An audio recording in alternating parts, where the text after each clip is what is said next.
Hello everyone. आज का topic है Sonam Wangchuk and greenhouse effect. आज हम इन दोनों ही टॉपिक्स के बारे में बात करेंगे। सबसे पहले बात करते हैं ग्रीन हाउस इफेक्ट की कि ग्रीन हाउस इफेक्ट आखिर होता क्या है। ये हमारा सन है, ठीक है। ये हमारा सन है और ये हमारी अर्थ है, ठीक है।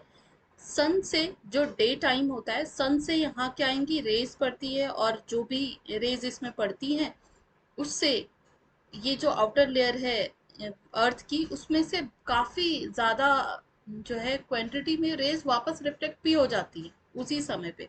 लेकिन कुछ जो है वो, ये लेयर जो है कुछ किरणों को अंदर आने देती है और वही किरणें जो होती है वो हमारी अर्थ में हीट प्रोवाइड करती है, ठीक है। जब वो हीट प्रोवाइड करती है तो हमारी अर्थ में क्या है, हमारे एटमॉस्फेयर में कुछ गैसेस होती हैं, ठीक है। वो गैसेस शाम के टाइम पे अगर हम कहें, वो उस शाम के टाइम पे वो सारी की सारी जो गैसेस है उन्होंने वो जितनी भी हीट डे टाइम में सन हमें देता है उस टाइम पे वो सारी की सारी हीट को ऑब्जॉर्व कर लेते हैं। जितनी हमारे उन्हें रिक्वायरमेंट है हमारी अर्थ को, उतनी वो गैसेस उस हीट को एब्जॉर्व कर लेते हैं, ठीक है। और इवनिंग के टाइम पे और नाइट के टाइम पे उसी वजह से बहुत ज़्यादा ठंडा नहीं होता, क्योंकि उस टाइम पे वो ही गैस गैस जो गैसें थी, उन गैसों ने उस हीट को अब्सॉर्व करके रखा जिससे कि हमारी अर्थ जो है वो वार्म रह सके, ठीक है। लेकिन अब क्या हो रहा है, और बाकी सारी जितनी भी हीट होती है वो वापस जो हो जाती है, वापस रिफ्लेक्ट हो जाती है, ठीक है। तो यही जो प्रोसेस है यही ग्रीन हाउस इफेक्ट है। बेसिकली ये नेचुरल इफेक्ट है कि सूरज ने अपनी किरणें दी अर्थ को, अर्थ ने डे टाइम में उससे हीट ली, उसके आउटर एरिया, आउटर लेयर ने उसको क्या किया, आधे से ज्यादा को वापस रिफ्लेक्ट कर दिया, जितनी जरूरत थी उतनी अर्थ में आने दी। अर्थ में आने के बाद भी उसमें जो एटमॉस्फेयर में ग्रीन हाउस गैसेस हैं, ठीक है, उन ग्रीन हाउस गैसेस ने क्या किया कि उस हीट को एब्जॉर्व किया, और एब्जॉर्व करने के बाद जो अर्थ है, अर्थ में जिंदा रहने के लिए या जीवन के लिए जितनी हीट की जरूरत होती है उतनी वो प्रोवाइड करती है। ये एक नेचुरल प्रोसेस है जो जिस इसी प्रोसेस को, क्योंकि इसमें ग्रीन हाउस गैसेस का यूज हो रहा है तो इसीलिए इस इफेक्ट को हम ग्रीन हाउस इफेक्ट कहते हैं। देखो फॉर एन एग्जाम्पल, आजकल हम भी ये देखते हैं कि बहुत जगह कांच के ऐसे घर बने हुए थे, ठीक है, जिसे हम ग्रीन हाउस कहते हैं। जैसे ये कांच के घर बने हुए और इसके अंदर क्या होता है, प्लांट्स लगा देते हैं, कहते हैं ना, उनके उनके ग्रो के लिए यहाँ एक ऐसे ग्रीन हाउस बना दिया उन्होंने, ठीक है। इस ग्रीन हाउस में भी क्या होता है, इस ग्रीन हाउस में यहाँ जब डे टाइम होता है तो सन की सारी रेजेस इसमें पड़ेंगी, पर नाइट टाइम पे जब ठंडा होता है तो उस टाइम पे यहाँ पे अगर बहुत ज्यादा ठंड होगी तो यहाँ अंदर सारा का सारा क्या होगा, ये सारे के सारे जो प्लांट्स है वो खराब हो जाएंगे। तो ये ग्लास क्या करता है कि किरणों को अंदर तो आने देता है पर सारी किरणें वापस नहीं जाती है या सारी हीट वापस नहीं जाती है, कुछ ये ग्लास जो है एब्जॉर्व कर लेता है। इस कारण से ये जितने भी प्लांट्स है ना, ये प्लांट्स जो है वो सुरक्षित रहते हैं और जिंदा रहते हैं, ठीक है। उसी तरीके से ये नेचुरल, इसी के जब ये बात हमें समझ आई थी उसके बाद ही ये जो है ग्रीन हाउसेस बनाए गए थे, ठीक है। तो आई थिंक ये सबको समझ में आ गया होगा कि सूरज से किरणें जो है वो पृथ्वी पर पड़ती हैं और पृथ्वी की जो आउटर लेयर होती है वो मैक्सिमम किरणों को वापस कर देती है और कुछ किरणों को अंदर आने देती हैं, जिससे कि दिन में काफी जो होता है ना गर्म रहता है एटमॉस्फेयर। शाम के टाइम पे क्या होता है, ठंड होनी शुरू हो जाती है। तो उसमें क्या है, उस समय पे जो ये एटमॉस्फेयर में जो गैसेस होती है, ग्रीन हाउस गैसेस होती है, उनका काम होता है हीट को अब्जॉर्व करना, तो वो हीट को अब्जॉर्व कर देती हैं और शाम के और रात के टाइम पे जो है वो जीने लायक जो टेम्परेचर है उतना वो बनाए रखती है। तो यही प्रोसेस चलती रहती है, ठीक है। अब बात करते हैं कि अगर ये प्रोसेस चल रही है तो ग्रीन हाउस इफेक्ट क्यों प्रॉब्लम क्रिएट कर रहा है। तो देखो ग्रीन हाउस इफेक्ट ने कोई प्रॉब्लम नहीं क्रिएट की, ह्यूमन बींग्स ने प्रॉब्लम्स क्रिएट करनी शुरू कर दी। देखो कैसे, ये हमारे पास कुछ ग्रीन हाउस गैसेस हैं, इसमें से जो ये गैसेस हैं वाटर वेपर हो गई। वाटर वेपर एक नेचुरल है, ठीक है। एक वाटर वेपर हम घर में बना सकते हैं कि हमने पानी को बॉईल किया और 100 डिग्री सेंटीग्रेड पे जब हमने बॉईल किया उसके बाद वो आपस आराम से उसके बाद वेपर फॉर्म में आ सकती है। लेकिन एक नेचुरल वेपर भी बनती है जो आप देखते होंगे, बड़ी बड़ी नदियां हैं या समुद्र है, सूरज की किरणें उस पर पड़ती है और उसके बाद उस किरणों से भी बहुत ज़्यादा वेपर बनती है।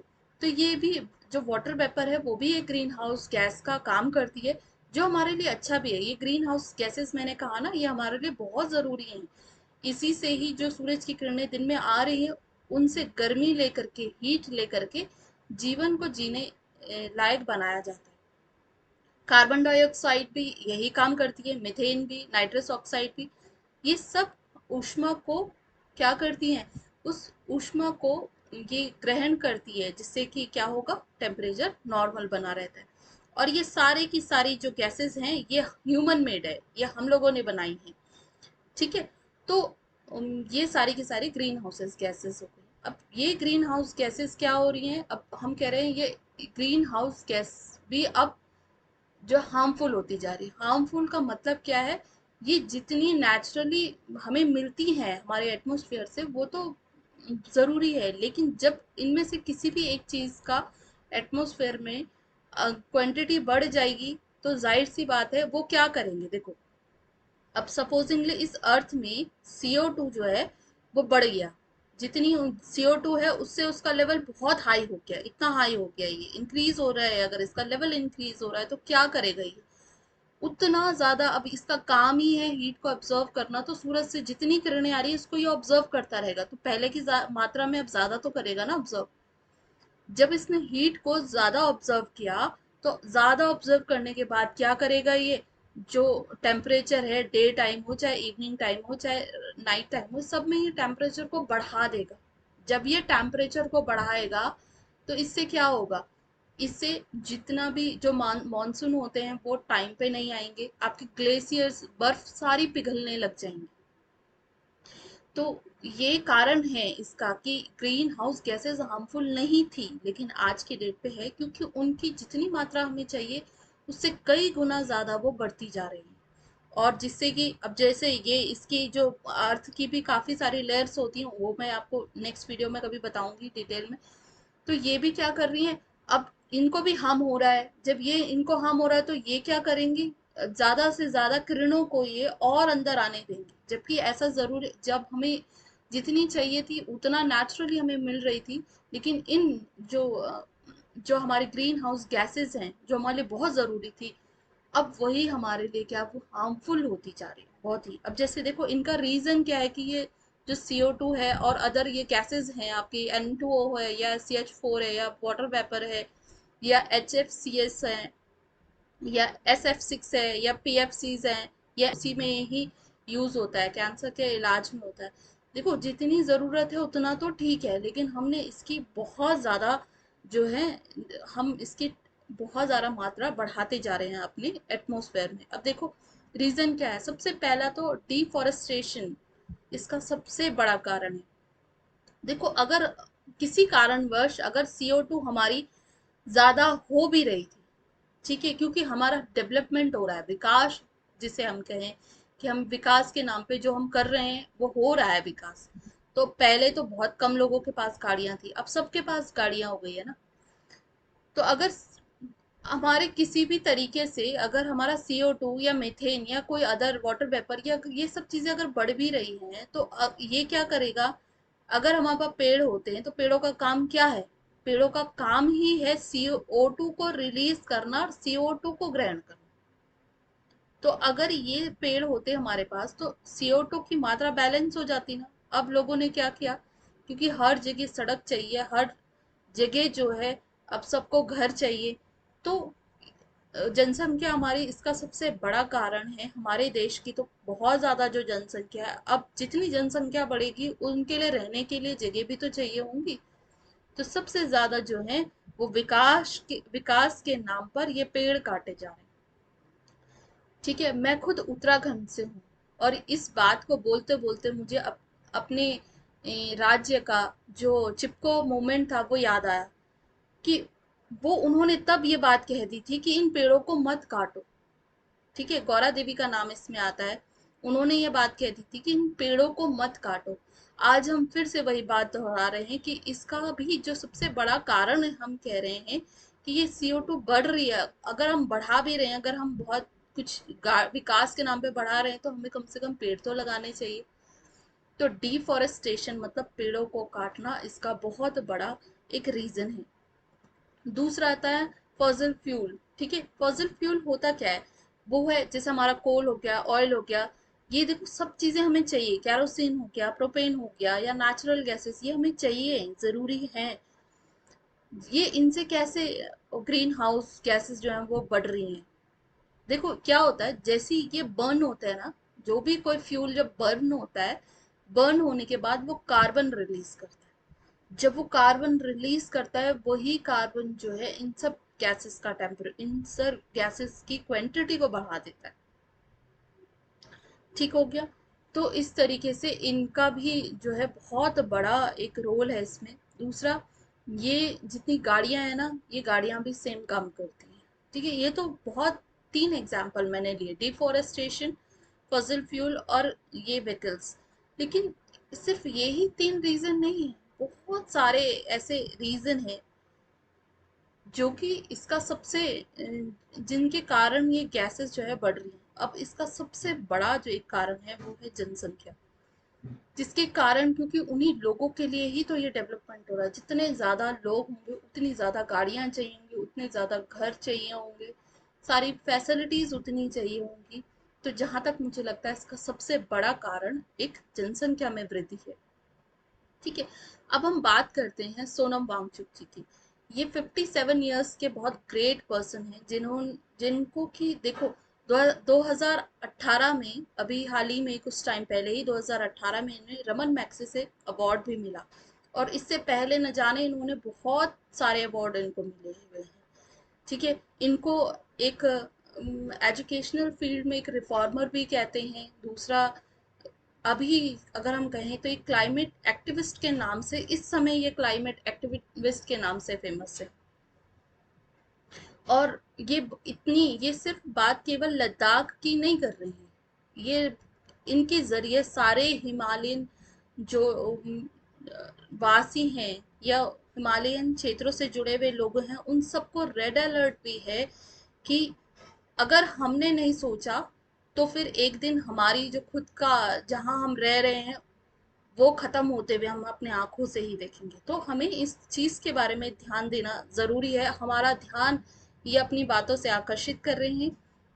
देखिए, इनको जो सबसे मेन है, इन्होंने एक तो आइस स्तूपा करके अपना एक प्रोजेक्ट दिया था। ठीक है, इसमें वाटर स्टोरेज का इन्होंने बताया था कि विंटर में आप कैसे जो है, विंटर का जो बारिश का जो पानी है उसको कैसे आप स्टोर कर सकते हो, उसको इन्होंने आइस स्तूपा नाम दिया था। ठीक है, और एक इनका students educational and cultural movement of Ladakh, ये इनका एक कैंपस है। और इसकी खासियत ये है कि उस कैंपस में जितना भी काम होता है ना, वो सोलर एनर्जी से होता है। तो इन्होंने कहा है कि हम बहुत सारे काम को सोलर एनर्जी से कर सकते हैं, जो हमें फ्री में मिल रही है। और चाहे वो खाना बनाना हो या लाइट की व्यवस्था हो, कोई भी काम इनका विदाउट कार्बन, इन्होंने ये कैंपस बनाया है, विदाउट कार्बन यूज। तो ये अपने आप में एक बहुत बड़ी बात है। ठीक है, हंगर स्ट्राइक, ये जो है लद्दाख में अभी हंगर स्ट्राइक कर रहे हैं।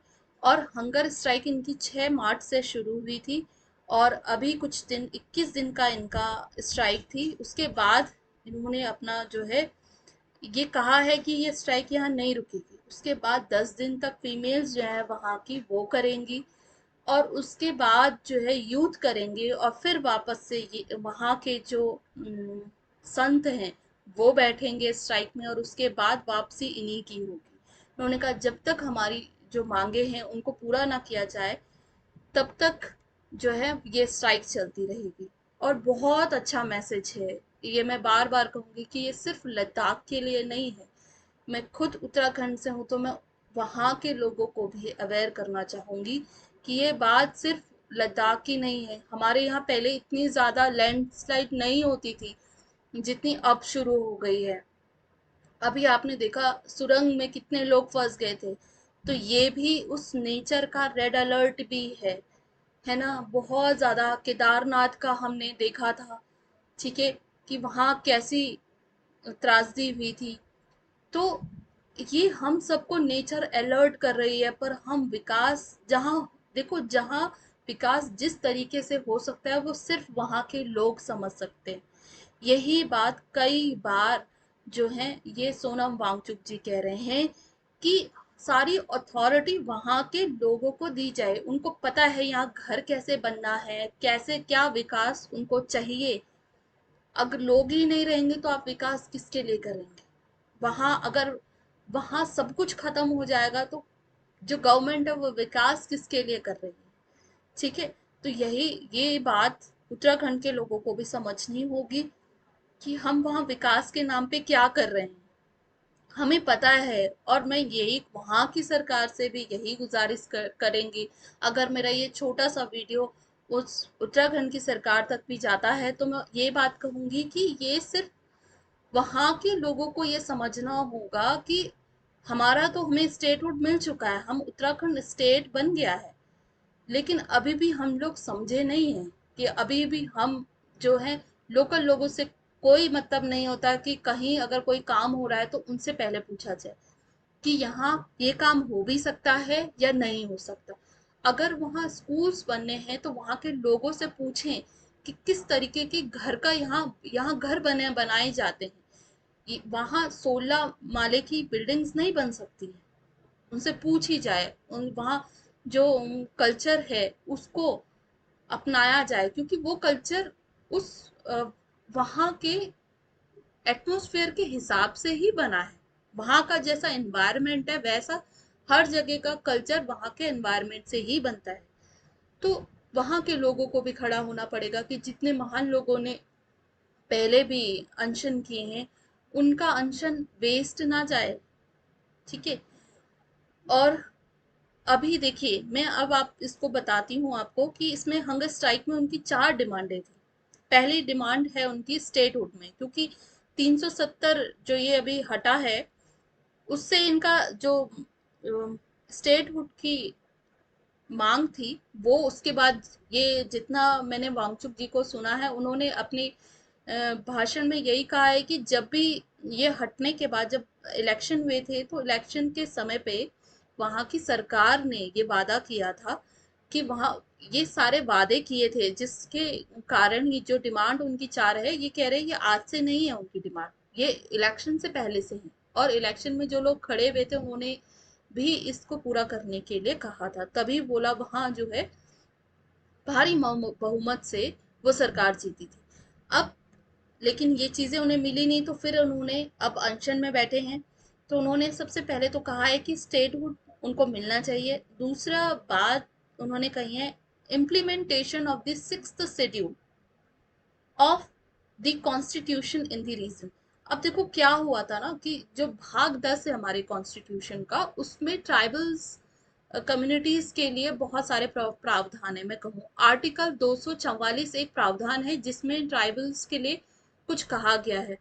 तो उसमें भी 244 में भी अगर मैं बात करूँ तो भाग 1 और भाग 2 है, ठीक है।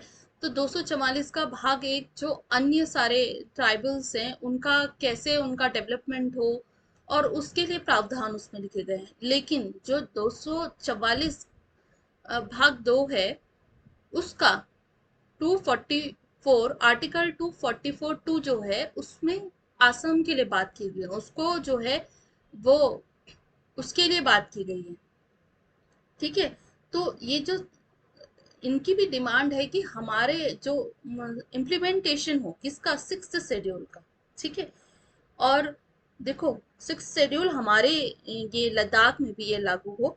अब देखो 6th शेड्यूल कहता क्या है, 6th शेड्यूल कहता है कि the 6th schedule of the constitution provides for the administration of tribal areas in Assam, Meghalaya, Tripura and Mizoram. सबसे पहले ये सिर्फ आसाम में स्टार्ट हुआ था, उसके बाद इन चारों जगह भी, क्योंकि आप देखोगे ये आसाम के ही पार्ट्स थे, तो इनमें भी ये लागू हुआ। To safeguard the rights of the tribal population in these states.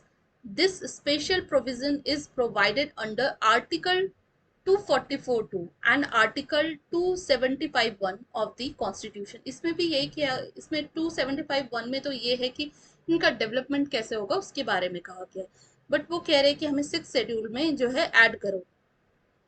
देखो इसका रीजन क्या है, इसका रीजन ये नहीं है कि वहां गवर्नमेंट जो है वो अपना राज नहीं कर सकती, कर सकती है, लेकिन कुछ चीजों में, जैसे लैंड में, लैंड वो अपने हिसाब से नहीं दे सकती, सेंटर का उस पर कोई भी हस्तक्षेप नहीं होगा अगर ये 6 शेड्यूल में आ जाएगा। और वो सबसे मेन है कि वहां के रिसोर्सेस और लैंड, क्योंकि अभी तो क्या है कि कोई भी जो सेंट्रल गवर्नमेंट है वो किसी को भी बाहर से लेकर के आकर के वहाँ इंडस्ट्रीज खोलना शुरू कर देंगे। इंडस्ट्री खोलेगी तो डेवलपमेंट के नाम पे वहां बहुत सारी गाड़ियां आने लगेंगी, गाड़ियां आने लगेंगी, उससे जो फ्यूल, सिर्फ ये बात देखो, उसके बाद तो क्या क्या नहीं होगा, लेकिन सबसे मेन बात जिससे वो डरे हुए हैं, देखो सिंपल एक छोटे एग्जांपल से, गाड़ी का एग्जांपल ले ले। अगर वहां गाड़ियां आई ना, गाड़ी से क्या होगा, फ्यूल बर्न होगा, फ्यूल बर्न होगा, कार्बन ज्यादा रिलीज होगा। वहां के एनवायरनमेंट में अगर कार्बन रिलीज हो गया ना, तो वो तो पूरा बर्फ बर्फ का एरिया है, उसके सारी बर्फ, जो व्हाइट बर्फ है ना वो ब्लैक बर्फ हो जाएगी।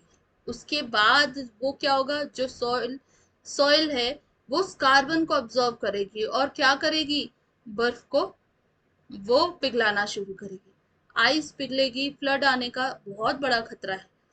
ठीक है, तो ये सब चीजें हमें देखनी होगी, ये तो सिर्फ एक एग्जाम्पल, उसके बाद क्या क्या होना होगा वो चीजें देख करके, उन चीजों से ही जो है, और वहाँ का लद्दाख का बहुत प्यारा कल्चर है वो सब खत्म हो जाएगा। उसी के लिए जो है सोनम वांगचुक जी वहाँ की जनता को, या पूरी जनता खड़ी है उनके साथ अपने रीजन को बचाने के लिए। अब नेक्स्ट देखिए, और उनकी क्या मांग है, a separate Lok Sabha seats for ले एंड कारगिल डिस्ट्रिक्ट। वहाँ केवल 2 ही डिस्ट्रिक्ट हैं, ले और कारगिल। तो उन्होंने कहा कि भाई एक एक मेंबर इनका भी होना चाहिए लोकसभा में, जरूरी भी है, अगर यहाँ का नहीं होगा तो बात कैसे वहां तक पहुंचेगी लोकसभा में, कई चीजें हैं वो करने के लिए।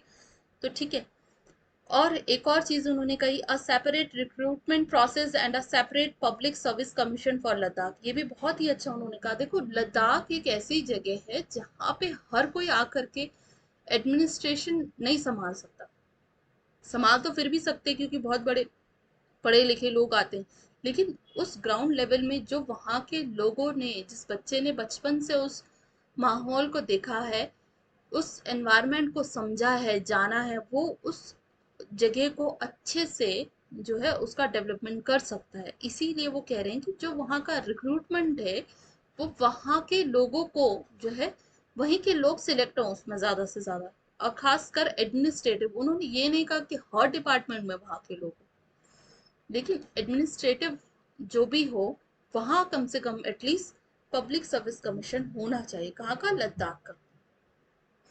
तो ये बातें कही गई हैं इसमें, ठीक है।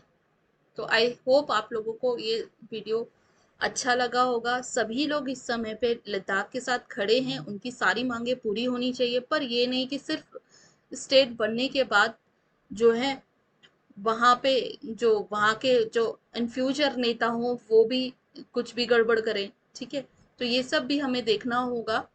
और इसके साथ ही मैं उत्तराखंड के लोगों से भी अपील करूंगी कि अपने राज्य को बचाना, हर एक एक गांव को देखो, शहरों को फर्क नहीं पड़ेगा, लेकिन जो हिमालयन क्षेत्र हैं उनको समझना होगा कि हमें अपने क्षेत्र को बचाना होगा, सभी लोगों को इसके लिए जागना होगा।